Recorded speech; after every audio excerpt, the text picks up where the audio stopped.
Morning all. Happy Friday the 13th. All that other fun stuff. So tonight we have 3 games in the NHL. It's a busy 3-day weekend. If you're American, you got a 3-day weekend. If you're Canadian, probably thinking 3 days. Yep, Monday it's games all day. So we have 1 early game and 2 late games tonight in the National Hockey League. The quiet before things get really busy this weekend. So 7 Eastern, 4 Pacific, we have the Winnipeg Jets in against the Pittsburgh Penguins. This is the second of 2 meetings. They met November the 19th in Winnipeg. Pittsburgh won that game 3-0. So for the Jets, they're 27-14-1 on the season. They're scoring 3.36 goals per game. That's 9th in the National Hockey League. They're allowing 2.67 goals per game, which is 5th in the NHL. So the numbers are pretty good for Winnipeg, being top 10 in both of those. Pretty good. Scheifele with 24 goals, 12 assists, 36 points. You could have won money if you'd said, hey, I think Scheifele's going to score 50 goals this year. People would have asked if you were okay, but you could have won some money maybe. He's on pace for almost 50 goals. Dubois, 19 goals, 29 assists for 48 points. He's having a remarkable season as well. Remember during the summer, he didn't want to be in Winnipeg, and everybody kept saying, oh, they got to trade him. They can't keep him. You can't have a guy there on a 1-year contract. Turns out you can. And then on the Pittsburgh side, they're 21-13-6 on the season. They're scoring 3.3 goals per game, which is 11th in the NHL. They're allowing 3.03, which is 17th in the National Hockey League. Rust has been better lately. He had a real cold streak there for a while, but he has 9 goals, 17 assists, 26 points on the season. Crosby continues to prove he's not aging. 21 goals, 27 assists for 48 points for Crosby thus far this season. And then 3 hours later, 10 o'clock Eastern, 7 o'clock Pacific. So this game will get its own board and get its own video. The New Jersey Devils are going to be in against Anaheim. 26-12-3 is their record. They did beat Anaheim in New Jersey 4-2. We'll see if they can win on the road as well. They are better on the road than they are at home. So the New Jersey Devils scoring 3.44 goals per game. That's 6th overall in the NHL. They're allowing 2.63, which is 4th. So they've had their rough patch, but they've come through it, and now they're starting potentially another run here. Hischier, 19 goals, 21 assists. He has 40 points in the 40 games he's played. He's been very good. Hughes is a star. 26 goals, 23 assists, 49 points. Absolutely remarkable run for Hughes. On the Anaheim side, they're 12-26-4. It's been a long season, but we knew it was coming. 2.26 goals scored per game is 31st. They're allowing 4.12 goals per game, which is 32nd. Remember, before that last game, their goals against per game was 4.03. That's actually gone up a little bit. Now, Zegras, 12 goals, 19 assists, 31 points for him. He's a dynamic forward. He will be a point-per-game-plus player. Not there this season, but he will be. And for Strome, 10 goals, 11 assists, 21 points. He's been a very solid producer for them as well. Then at 10:30 Eastern, 7:30 Pacific, the Edmonton Oilers in against the San Jose Sharks. This is the first of 4 meetings. So for Edmonton, if they can beat San Jose 4 times, that's 8 points right there. Sadly, Evander Kane is not quite ready to come back yet. He's close, though. He's coming back sooner than they'd expected. So March the 20th, April the 8th, and April the 13th will be the other 3 meetings between these teams. For Edmonton, they're 22-18-3. Their goal scoring is very good, 3.56 goals per game, 5th in the NHL, but they're allowing 3.35 goals per game, which is 21st. So not in the region of worst in the league, but still below the top half of the league, and something they need to work on. McDavid, 35 goals, 44 assists, 79 points. Will come up again in this video, as you can see. Don't read ahead. And for McDavid, this season's been remarkable. And they're up against a San Jose team that allows some goals. So there's the possibility McDavid gets maybe 4 points tonight. Yamamoto, 4 goals, 8 assists, 12 points. I think he's been playing better lately. He may get another one as well. On the San Jose side, they're 13-22-8 overall. They're scoring 3.07 goals per game, which is 22nd in the NHL. They're allowing 3.65 goals against per game. That's 27th in the National Hockey League. Timo Meier's been excellent, though. 24 goals, 19 assists, 43 points.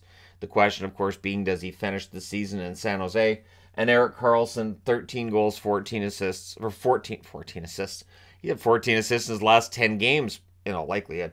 But 13 goals, 43 assists. That's better. 56 points for Erik Karlsson as he continues to rack up the points. Now, he's also a -3. There's some defensive reasons to raise some eyebrows. But, again, Carlson, there's a lot of talk about whether or not he is, in fact, the front runner for the Norris Trophy, and that will be quite the discussion if he wins it. So, preview aside, we now move on to news of the day. And after last night's loss against Tampa, you get a little more out of Quinn Hughes than you normally do. I really think this is kind of a little bit of a behind-the-curtain moment here that's probably not intended to be out there for public viewing, in that Hughes is saying that Tanner Pearson's injury wasn't handled properly.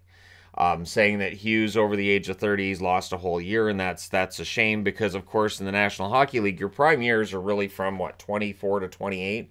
It's considered prime, somewhere in that region. And then, I mean, there are players who play really well into their 30s, but in general, most players are slowing down in their early 30s.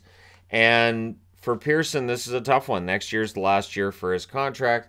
And Hughes saying it wasn't handled properly is because he needed to have another surgery, right? So he has the surgery, he's going through the process trying to come back, and then he needs another surgery. So something went wrong somewhere. Not as specific on who, like which person might be responsible, but there's been talk as well about whether or not there's a disconnect between what Bruce Boudreau envisions the team to be and what management envisions the team to be. This has also led to rumors that they are still looking at Rick Tocchet as a potential replacement for Bruce Boudreau. This was a rumor in the offseason as well, which to me seemed kind of like a head scratcher. I like Rick Tocchet as an analyst. I think he's a decent guy. I don't have a problem with him, but I don't know that he would be the right coach for this team. I really don't. I think that for Tocchet, for him, I think it needs to be a team which has a lot of blue-collar workers, a lot of grinders, probably not I can't say not skilled. Every team's skilled now, but you guys know what I mean, right? I don't know. It's not Tortorella, but it's in the region of when Tortorella became Canucks coach, and it just didn't fit. And I get that same sort of feeling that I don't know that Tocchet would fit unless the plan for management is to completely revamp the team, which they may very well do. That might be the plan, but I don't know that Tocchet would help turn things around. So that's that rumor. We'll see whether or not it goes anywhere, but it's definitely been out there. Like I said, since last offseason, and usually when a rumor's out there for that long, and it's the pundits, the insiders that are basically keeping this one going, there's probably some truth to it. So we shall see. But Vancouver continues to be the most interesting of the tire fires in the NHL. Maybe the grandest of the tire fires in the NHL. They could brand it that way too. Come witness the tire fire. They could have tire fire night. No, don't do that. It's really hard to put it out. All right. So with Vancouver set aside, we'll talk about Seattle briefly here as well, in that they won their 7th in a row last night with a win over Boston. Now, I've seen people trying to dunk to it like, oh, look at this, Seattle's already better than Vancouver. Yeah, Seattle's already better than almost everybody right now. So this really is a matter of Seattle having this great run, and there was a comment last night about me being a bandwagoner because I was wearing a Seattle jersey when they beat Boston. Being gracious in a loss doesn't make a person a bandwagoner. Just throwing that out there. But yeah, 7 wins in a row after beating Boston, and kudos to them. I think it's really good. So rather than dunking on another team's misfortune through what Seattle's been able to do, I'll just say good job, Ron Francis. He picked the right guys. He brought in the right guys. Remember, he kept that cap space last year that he wouldn't have had if he'd picked the guys that everybody seemed to want him to pick in the expansion draft. So I think he did very well for himself. And I think this is a team that could be very dangerous come playoff time. They're deep. They roll 4 lines. They have a good defense. And if Martin Jones can be the version of Martin Jones he is right now and was at the start of his run, and not the one in the middle that had the rough games that caused his save percentage to drop precipitously, I think San Jose's got a real chance here. I really do. I do wonder when Drieger comes back what they do with the goaltending. But Drieger's not coming back for quite some time yet. I haven't read anything. I think that the timeline was March for him, so we'll see, right? We'll see what they do with the goaltending at that point. You might be smart just to say, you know what, we'll just waive Drieger, especially if it's after the trade deadline, because the team would be picking him up and they wouldn't be able to really use him after the trade deadline. So we'll see. We'll see what happens. John Klingberg has submitted a 10-team no-trade list to the Anaheim Ducks. So here we go.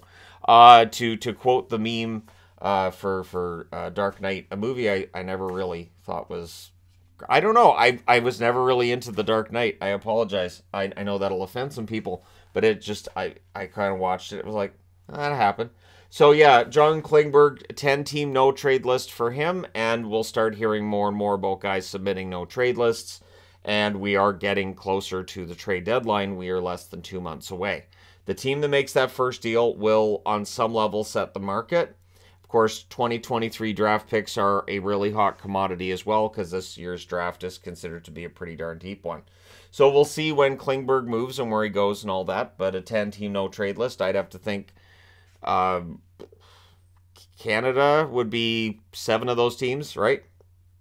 In all likelihood, and then 3 other American teams.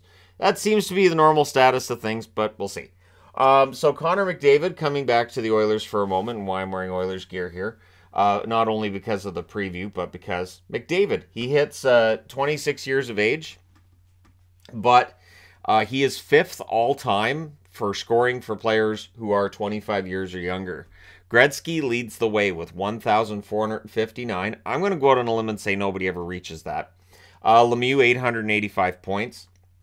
Howardchuk, 848 points, which reminds us how dynamic a forward Howardchuk was early in his career. Yzerman, 800 points. And Yzerman was just a dynamo offensively, and then he started playing more of a two-way game as scoring dropped a bit, and suddenly Detroit became a champion. Not because he wasn't doing the scoring, but because they were playing more cohesively as a team. McDavid is at 776 points as he turns 26. So all the best to him on his pursuits, because of the 4 ahead of him, Howardchuk's the one that didn't end up getting a Stanley Cup. He played in Winnipeg, then he played in Buffalo. Gretzky got some cups. Lemieux got a couple of cups. And Yzerman, he has some cup rings. He definitely has some bling. So maybe McDavid will end up getting a cup ring. We'll see. And then the question becomes one of when and where, and that's where all the arguing begins. Let me know your thoughts in the comment section below. As always, don't forget to hit like and subscribe if you're browsing your way through. You just happened upon this video. Thank you guys so much for watching, for all your support. I will talk to you again soon.